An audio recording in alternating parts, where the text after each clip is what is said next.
Selamat datang di channel Lamkai Official, tempat di mana cerita-cerita penuh misteri dan kengerian terungkap. Kali ini, kami akan membawa Anda ke dalam kisah kelam tentang cinta, pengkhianatan, dan dendam yang abadi. Sebuah tragedi di tepi danau yang menyimpan kutukan mematikan.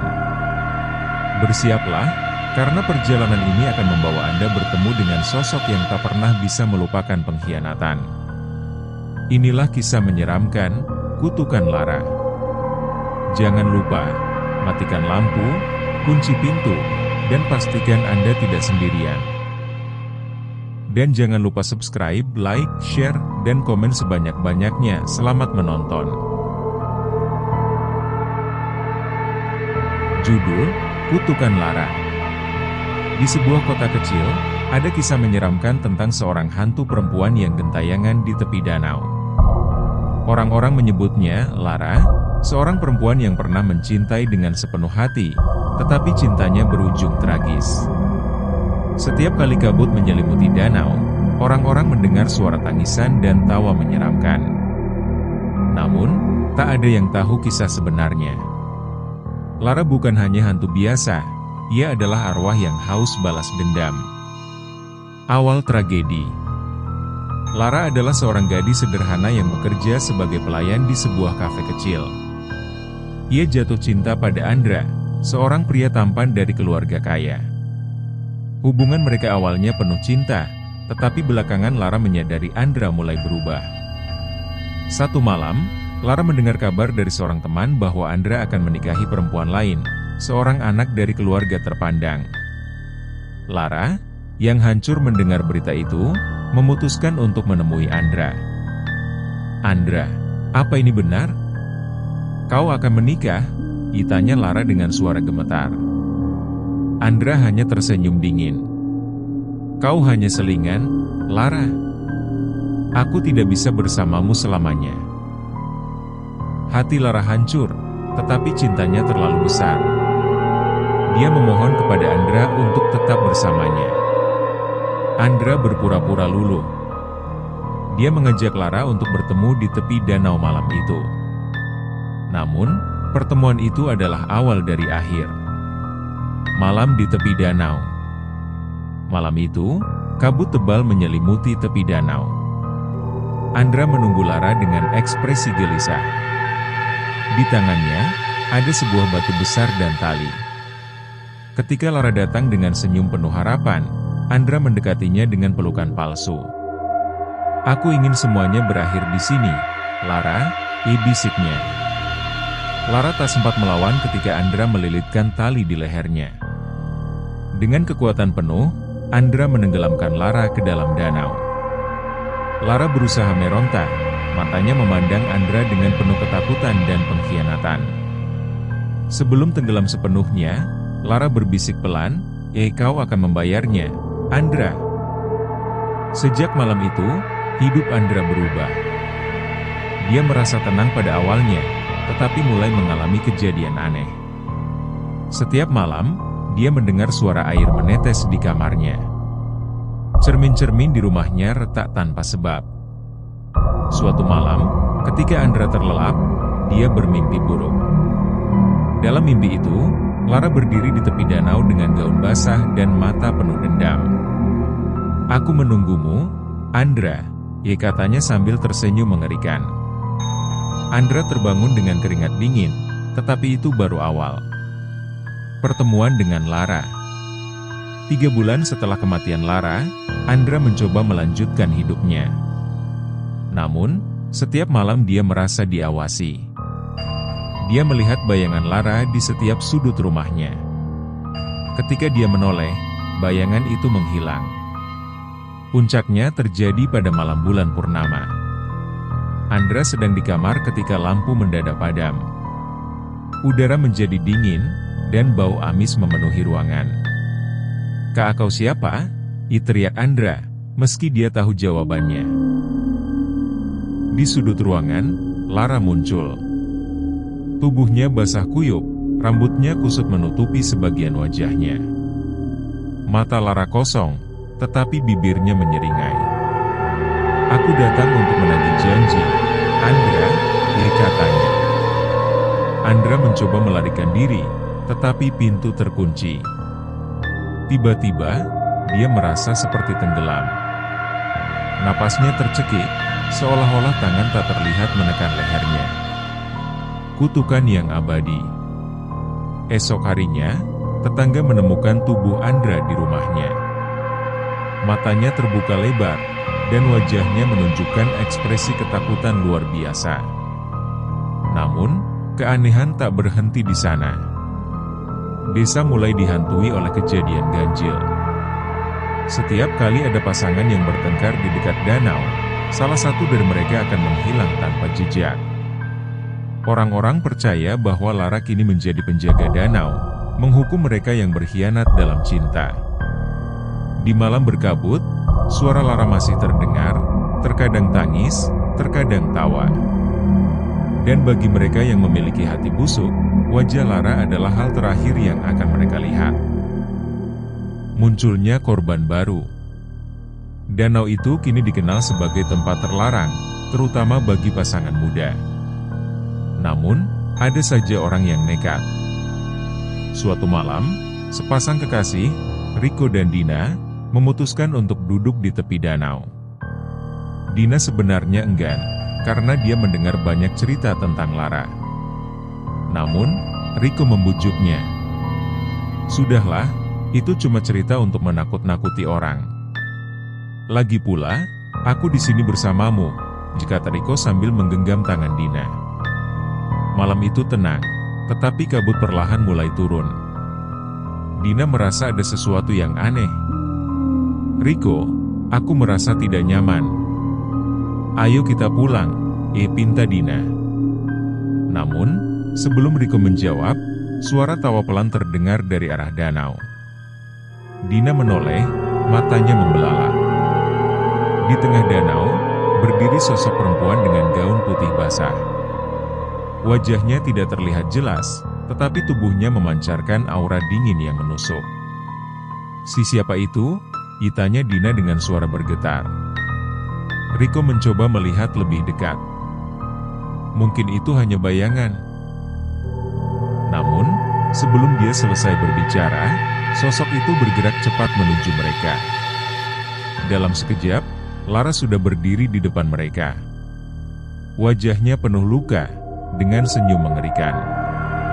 Apa kau berkhianat juga? Ditanya Lara sambil menatap Riko. Dina berteriak, tetapi tubuhnya kaku, tak bisa bergerak.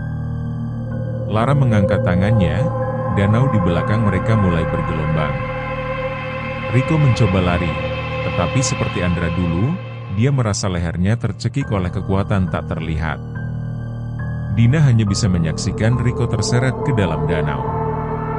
Sebelum menghilang, Riko menjerit, maafkan aku. Lara menoleh ke Dina, tetapi tidak menyakitinya. Kau setia. Jangan ulangi kesalahan seperti dia, bisik Lara sebelum menghilang bersama kabut. Misteri yang tak pernah usai. Keesokan harinya, Dina ditemukan di tepi danau dalam keadaan linglung. Dia tidak bisa bicara selama berhari-hari, hanya mengulang kata-kata, Lara, dia akan datang lagi.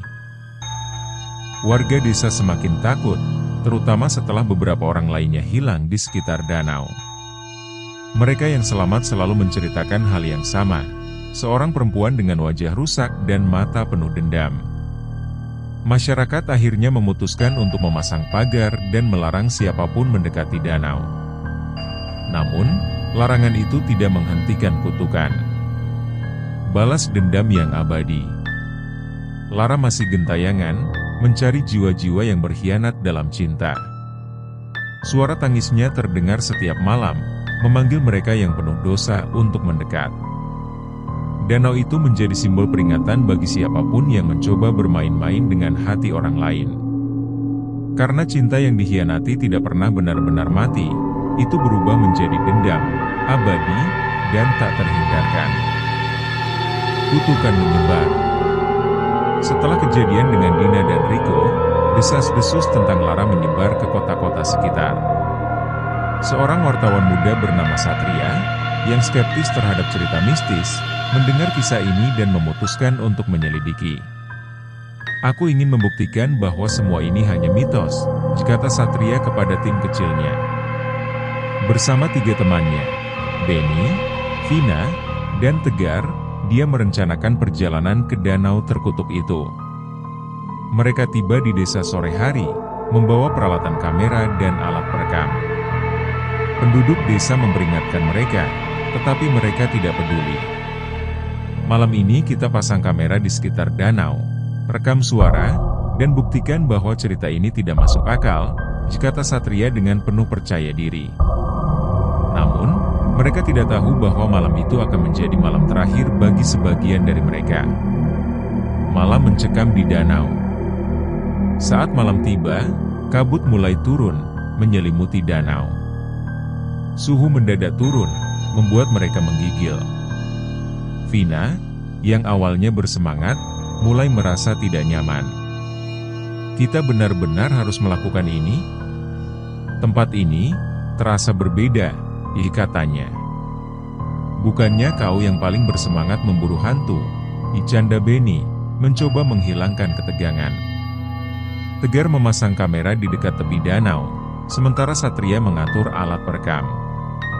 Suara gemerisik bambu dan gesekan air terdengar, tetapi mereka menganggapnya suara alam. Namun, pukul tengah malam, sesuatu mulai terjadi. Suara dari dalam kabut. Vina memanggil yang lainnya dengan suara gemetar. Kalian dengar itu? Semua terdiam. Dari kejauhan, suara perempuan bernyanyi pelan terdengar, diiringi dengan suara gemericik air. Ini pasti suara angin, kata Satria, meskipun suaranya terdengar ragu. Tetapi Benny menunjuk ke arah danau. Tidak, itu lihat. Di tengah kabut, mereka melihat sosok perempuan berdiri di atas air. Lara. Rambut panjangnya menutupi sebagian wajahnya, tetapi senyumnya terlihat jelas di bawah sinar bulan. Ayo pergi, teriak Tegar. Mereka berlari, tetapi seakan-akan kabut dan udara dingin memperlambat langkah mereka. Tiba-tiba, Vina terjatuh. Saat yang lain mencoba menolong, suara tawa Lara menggema di sekitar mereka. Siapa di antara kalian yang pernah mengkhianati cinta? Tanya suara itu. Satria melihat ke belakang. Lara semakin dekat, matanya memancarkan kebencian. Dia berteriak, kami tidak bersalah. Tetapi Lara hanya tertawa. Kau tidak bersalah. Kau semua adalah bagian dari mereka. Aku akan menunjukkan apa artinya kehilangan. Teror tanpa henti. Lara mulai menyerang satu persatu. Tegar ditarik ke dalam danau, meskipun dia meronta dan berteriak. Satria mencoba menariknya, tetapi kekuatan Lara terlalu besar. Dalam sekejap, Tegar menghilang di bawah air, meninggalkan gelembung udara dan jeritan yang menggema. Vina menangis ketakutan, sementara Benny mencoba membawa dia menjauh dari danau. Namun, jalan keluar seolah-olah menghilang, dan kabut menyesatkan mereka. Kita terjebak, kata Benny, napasnya terengah-engah. Satria, yang masih membawa kamera, mencoba merekam semuanya. Tetapi Lara muncul tepat di depannya. Dengan suara dingin, dia berkata, kamera tidak akan menyelamatkanmu. Tiba-tiba, kamera Satria pecah di tangannya, dan pecahan kaca menusuk kulitnya. Dia berteriak kesakitan. Pengakuan dan akhir tragis. Benny dan Vina akhirnya mencapai jalan setapak yang tampak menuju keluar dari kabut. Namun, suara Lara terus mengikuti mereka. Benny, kau tidak bisa lari dariku, kata Lara tiba-tiba. Benny berhenti. Wajahnya pucat. Vina menatapnya dengan bingung. Apa maksudnya? Benny, apa kau menyembunyikan sesuatu? Dengan suara bergetar, Benny berkata, aku pernah meninggalkan seorang perempuan. Dia bunuh diri karena aku. Vina mundur, tidak percaya dengan pengakuan itu. Sebelum dia bisa mengatakan apapun, Lara muncul di belakang Benny. Pengkhianat tidak akan pernah dimaafkan, jikata Lara sambil menyeringai. Benny menjerit ketika tubuhnya terangkat ke udara, lalu dilempar ke dalam danau. Tidak ada jejak yang tersisa, kecuali bayangan gelap di bawah air. Pelarian terakhir. Vina dan Satria adalah yang terakhir. Mereka terus berlari, tetapi jalan keluar tidak pernah ditemukan. Lara muncul lagi di depan mereka. Kalian tidak akan pernah meninggalkan tempat ini. Dosa kalian akan membawa kalian padaku, katanya. Satria, dengan keberanian terakhirnya, berteriak, aku tidak pernah berbuat salah. Aku hanya ingin mengungkap kebenaran." Lara tertawa kecil. "Kebenaran? Aku adalah kebenaran. Kematian adalah balasanku." Dalam sekejap, Satria merasa dirinya seperti tenggelam di udara. Dia meronta, tetapi tubuhnya seperti diselimuti air yang tak terlihat. Dalam hitungan detik, dia berhenti bergerak. Vina, yang kini sendirian, jatuh terduduk. Lara mendekatinya. "Kau setia. Pergilah, dan ceritakan kepada dunia tentang aku." Warisan Lara. Vina ditemukan di tepi danau keesokan harinya, sama seperti Dina. Dia terus mengulang cerita tentang Lara dan tragedi malam itu. Kamera mereka ditemukan rusak, tetapi rekaman yang tersisa menunjukkan sosok perempuan bergaun putih, berdiri di tengah kabut. Danau itu kini benar-benar ditinggalkan. Namun, bagi mereka yang tahu, Lara masih ada, menunggu, mencari korban baru untuk dihukum atas dosa yang sama, mengkhianati cinta.